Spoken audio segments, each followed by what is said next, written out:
dread. That is the current feel, because at the end of here I have this and this and that, and this is a disassembled Enflield Type B time only movement, which I disassembled weeks and weeks and weeks and weeks and weeks ago. I did a video on it thinking that, oh, the next day I'll put it back together, but no. It didn't happen. So it's been a long time, and dust has collected on this stuff. So we'll give everything a quick wipe over again. But today is the time where I try and finally reassemble this. The front of the dial is all the way over there somewhere, so I don't know why that's got over there, but at least I know where it is. But we don't need that right now. What we do have is all of these, which I have cleaned them some time ago. They look pretty clean, just a bit hairy. There is hair in the air. Yeah, they're fine actually. What's happening in there? There's some evidence of someone using a pin punch to close a pivot hole that had worn a bit wide. Very interesting. That's something I'd like to try someday. Now, I understand that that particular practice isn't very encouraged. However, it is much more doable for someone with limited tools than it is to get a drill press and a set of bushes and bush it properly. So I may invest in a pin punch and a proper anvil as well, so that I can actually try and close up some of the wide holes, because I'd rather have a clock that can run than a clock that has you know, that can't run. Well, that's fairly obvious, but if I can make it run by punching the plates, I wouldn't mind having a plate with some little divots in it compared to a plate that doesn't, you know, make a clock work, if you see what I'm coming from. But all of this is probably stuff for the future anyway, because neither method is doable right now. Luckily in this case, that's already been done for me. Someone in the past has already closed up those holes. So I'm hoping, with limited wear here, there is wear on the escape wheel. If I have a spare escape wheel, I'll use that. I wonder if I have a spare Enflield escape wheel. It's a long shot. It really is a long shot. But if I have one, then I will use it. So I'll just look in my box of shenanigans. Is this an Enflield? No, it's not. It's slightly different. I don't think I've got any other escape wheels in here.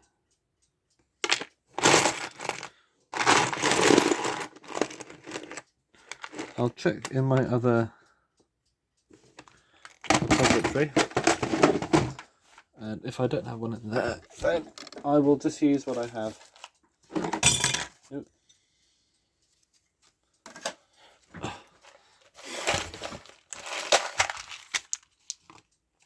Aha, this looks promising actually.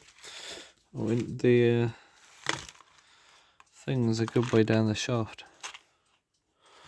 Is this one? Have we found it? No, those aren't Enflield. Didn't realise I had all these escape wheels in here. I don't have one though, not one that fits, and it's probably perfectly fine, to be honest. I mean, you know, they probably got it running by doing that, so I imagine it probably runs. Plus, when it's clean and lubricated, the wear will hopefully not get any worse. So I'll pop this back on the arbor. And remember, did I say I was going to use a particular method to put this back together? I think I will, but I'll see how we go. I was going to take the spring out and put it in later, but can I unravel the center coil by itself? Oh, actually, I think that is doable. Let's see if I can just sort of reveal the inner coil. Oh, we're getting somewhere. Finding a lot of old grease and oil in there. Because, yeah, there we go. We got it. And that is disgusting. Luckily, I have a rag. And luckily, I have access to a bathroom. So, what I'll do is I'll reassemble this now without the spring in it, so we don't have all this twanging around. How does this go back together? Now, I haven't reassembled one of these in a while. Also, it had been a while since I disassembled this one, but hopefully I still have some kind of recollection of how it fits together. So, hopefully this is correct. If it's not, then I will find out, because it won't work. But it looks like it's going to work so far. Where is our palette? I'll just give that a de-hairing. And like that. It's a time-only movement, so fewer parts than a alarm. I think that's it really. So let's put this back together. And this is more a test of whether the method of putting the spring in last is a good method or not. So I did it with the MOM movement, and the Enflield is much the same, to be honest. Much the same idea.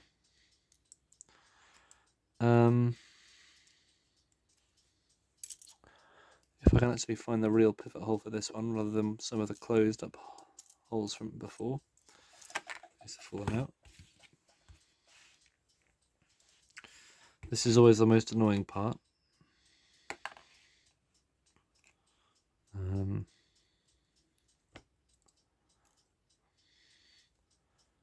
Well, breaking things is the most annoying part, but if you don't break anything, then this is hopefully the most annoying part. If it's not annoying, then you're probably doing something wrong, or you're better than this than I am.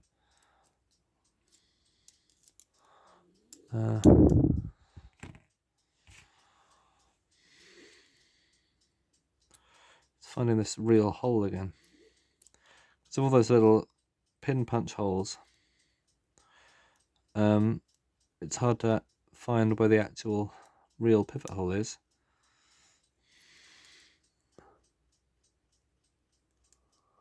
Not there.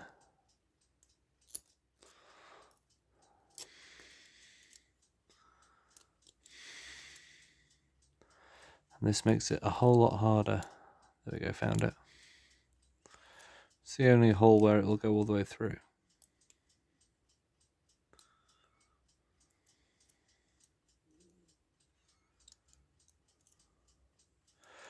This one, I realise that I probably can't see what I'm doing because of the way I'm holding it, but I've got my hands full. I can't really focus. How about now? That's slightly better, isn't it?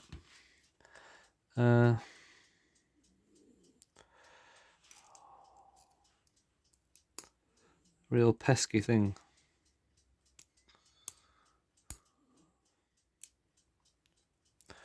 Why is this not... There we go. The problem is actually all the way over there. So what we have here is the train apart from the pallet, and it seems to run, but it takes quite a bit of force, probably because it's not aligned properly. How about now?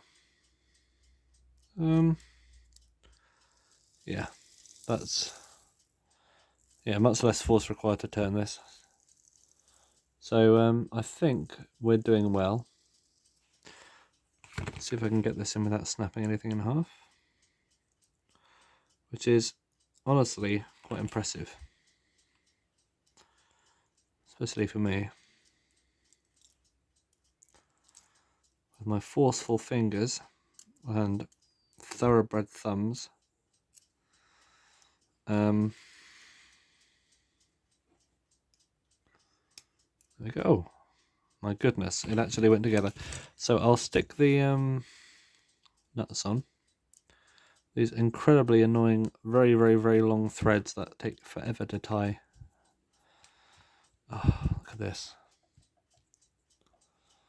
There's no quick way of doing this, unless you had an extremely long drill or hammer impact driver, whatever.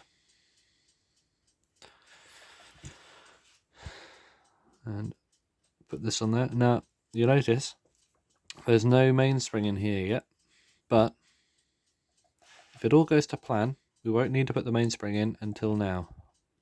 Actually, a few things before that. I'll put the mainspring in now. I may as well. So I'll do up the other nuts. These threads are so long because the threads are also what keeps the back of the clock on the case, and the case is a lot deeper than the actual movement itself. It goes all the way back here, so you need these long threads to have the back of the clock on, and it all squeezes itself together.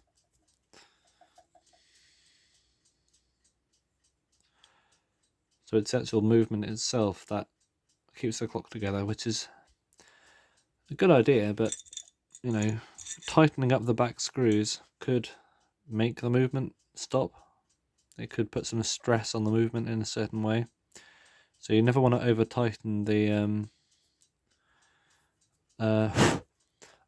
nuts that hold the back of the case on. Because you can't use sockets on here, I'll have to go from the side, which is a bit less convenient and a bit more scratchy, but hopefully this still smoothly operates.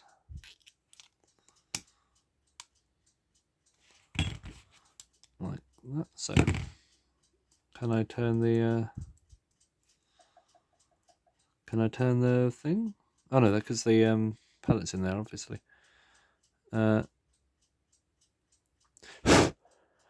not getting a very loud tick from this. Maybe because my thumb's not powerful enough, but it's better. Well, the spring's quite stiff, so hopefully it'll work all through that. And it's not oiled either, but I'll put the mainspring in and we'll just roll with it. If we have to take it apart again, then well, we have to take it apart again. I'm okay with that. Hopefully we wouldn't, so I'll get the middle of the spring and hook it around here. And I reckon this is probably how they assembled them in the factory. Mainspring in last.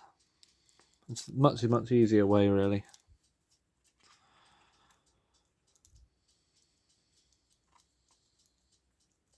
Tiny little winding key. So I need to wind the spring onto the arbor, preferably without the center of the spring slipping, making it unwindable. So if I do that and I hook the other end of the spring, the tail end, onto something. If I can actually get to it, 1 second.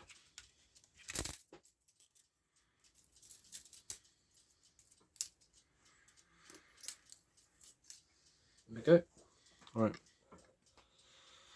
So I'll hook the other end of the spring onto there. Sorry, I can't see this, but I'm hooking it onto something just to keep it out of the way. It's actually the cable of a vacuum cleaner, but I have no other means of that. Right, so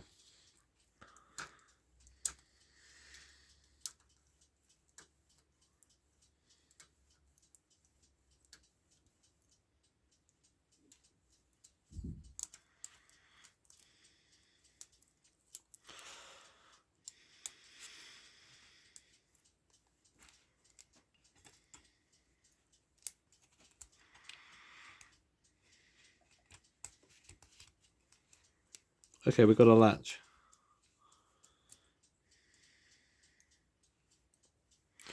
Oh, the clicks come undone.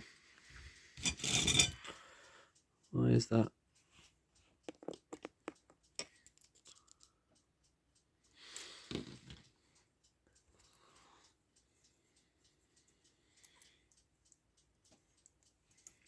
Oh no, it hasn't. It's just got a lot of travel on it. That's fine.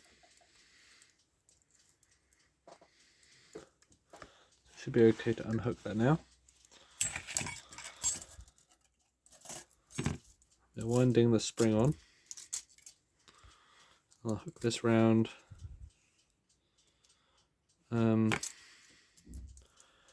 Best place to hook this spring around. Probably there.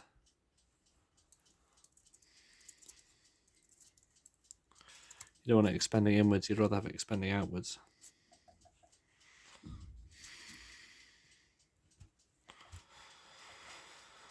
So,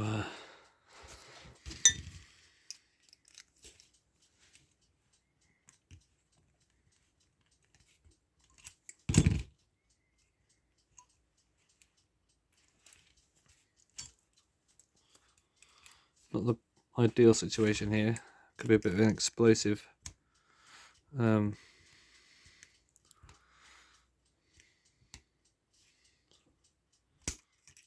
Okay, we have the tail of the spring freed. Keep it away from the pallets because it's powerful enough when it's wound up to probably snap those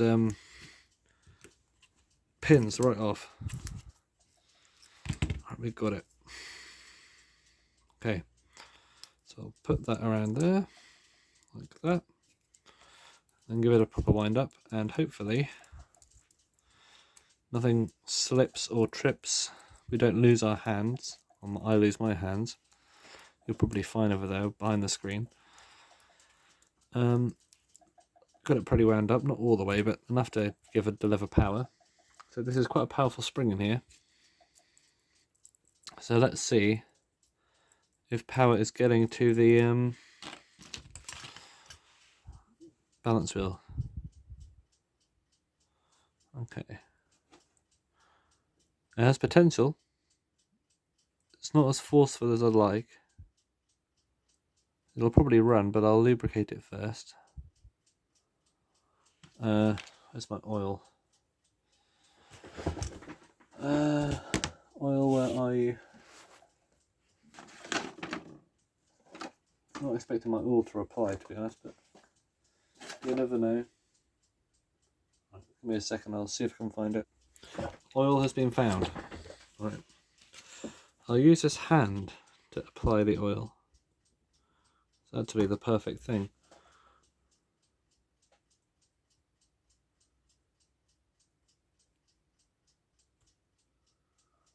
Bit much on there.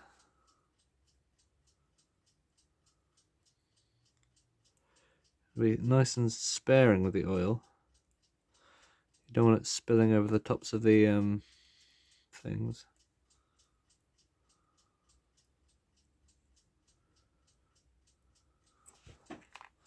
Otherwise it won't actually sink in the hole, it'll run down the front of the thing.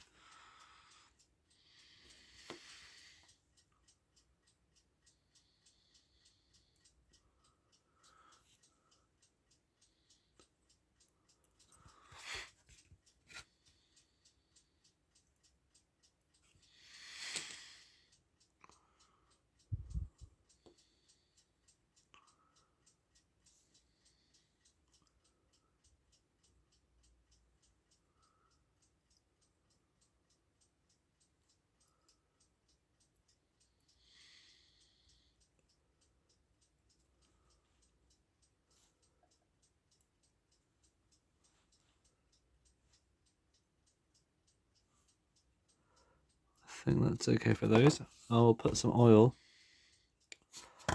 on the balance cup. To put the other balance cup in actually. I'll put some of that oil on here. the escape wheel.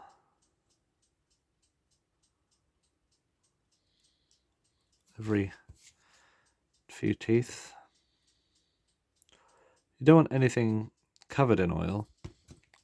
You just want enough to, because you only need one little thin layer of oil for it to actually be lubricating. Otherwise it'll just sort of go everywhere. So, does this improve the situation? Might have a bit more power. Still only one way to find out though. So I'll put in the other balance cup.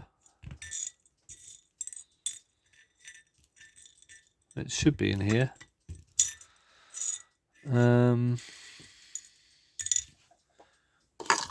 Aha, it's in there. I wonder what that pot was doing over there. Right, so I'll put that through our regulator. Which goes there. Like that.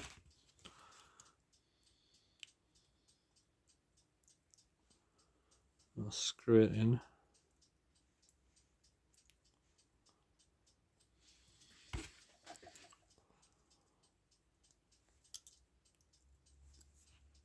A painless operation so far. This one I want to tighten to a specific thing so that I can move the regulator with a little bit of force, but not loose enough to sort of move by itself, and not tight enough so I can't actually move it. So here's perfect. I could, with enough force, I can do that, but it doesn't move around by itself. So I'll put some oil in that one.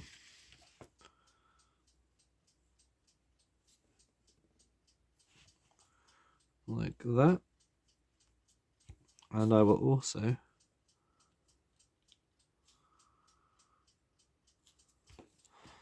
put some on here.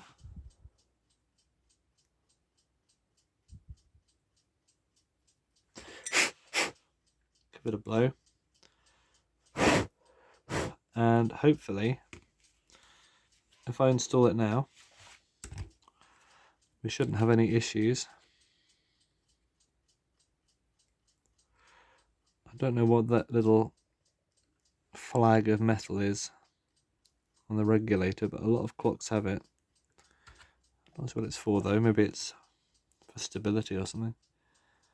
Maybe it stops the balance wheel flying out of the movement.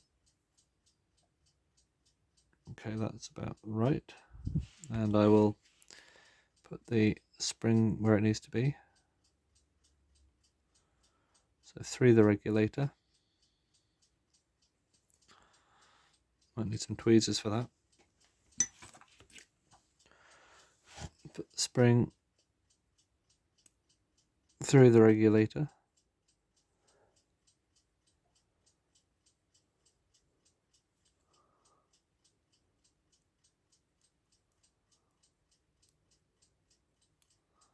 It's a fine, fine spring. And into that brass stud. That little hole. Just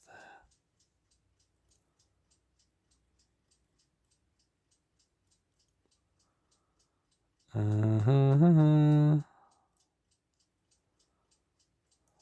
Okay. And I'll put it in with a pin like that.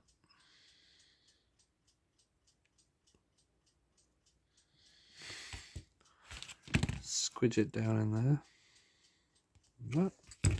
We can straighten out our spring because it didn't actually go in right. I'll take it back out again. Went in at an angle. Never good, really.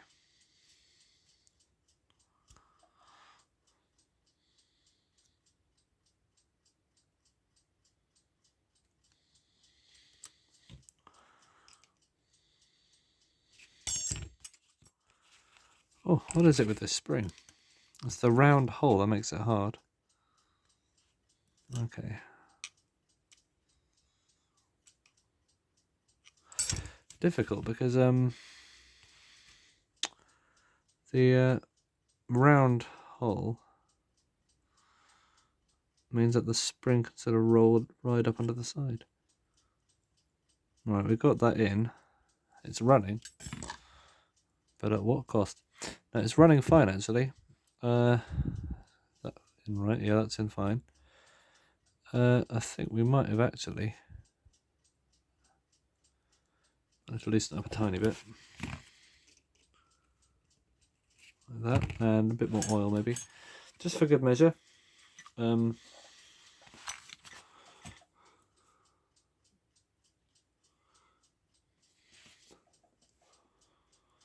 there and there.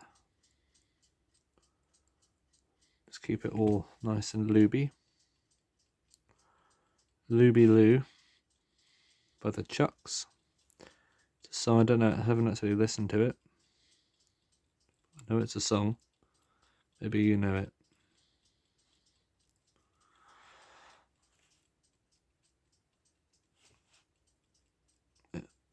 Okay. And last but not least, a little bit more on the old belly cuppers. Okay, well that looks like we've actually done that well. Now I'm surprised because usually the first time I assemble something it doesn't work and it needs a look at and then I sort it out and then it runs perfectly fine. However, in this case scenario we've resurrected this thing and it seems to be running well. So what I'll do is I'll finish putting it together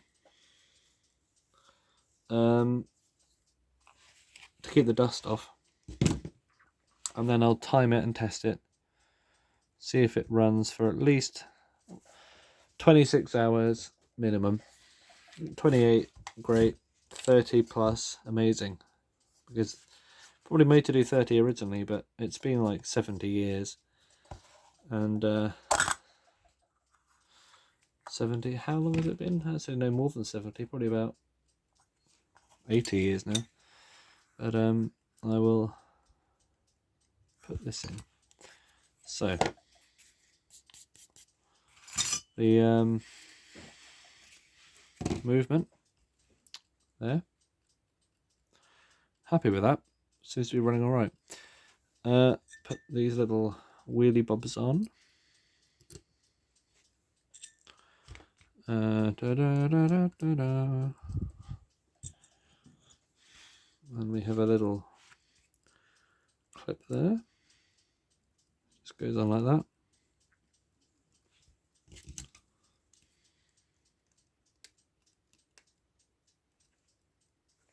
Okay. See if it will turn smoothly with a little knob action. Look at that.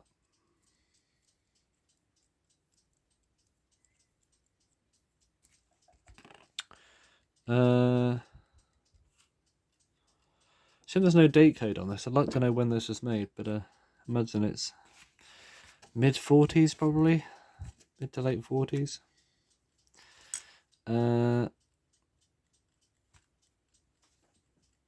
Right, let's get this on. So which way's up? I believe the balance wheels are the bottom, so I'll put it on here. And yeah, that's alright. Get all these little tabs through, and we have pins to put through the tabs instead of having to fold them over, which means this can be disassembled and reassembled more times over than otherwise. Maybe infinite times.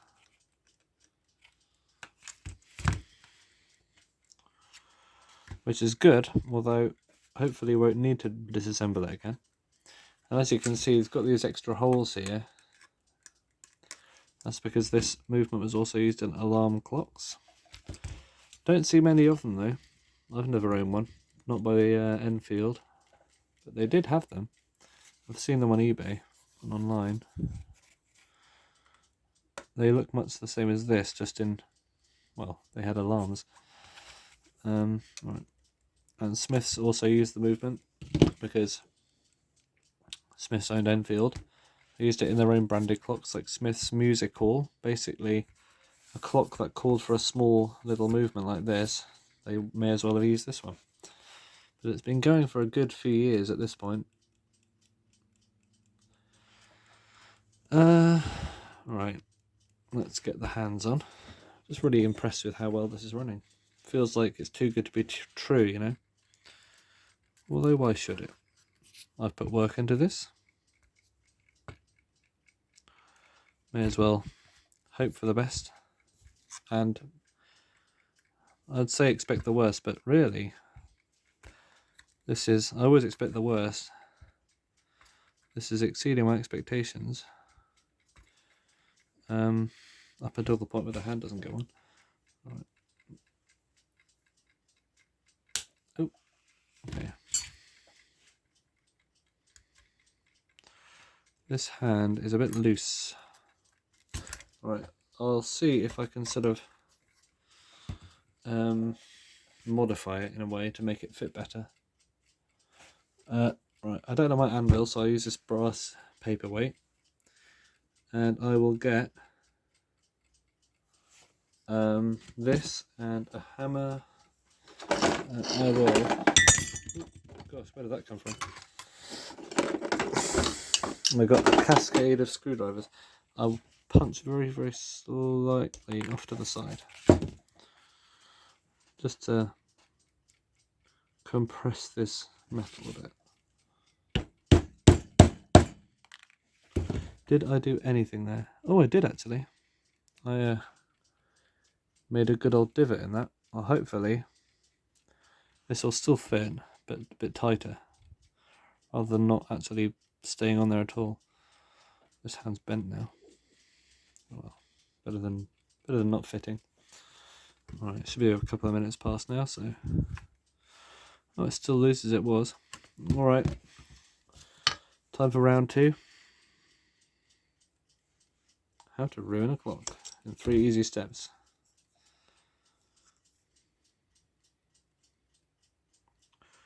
Notice this is not actually a pin punch, it's a wood borer. But what do you do? And that's alright, maybe a little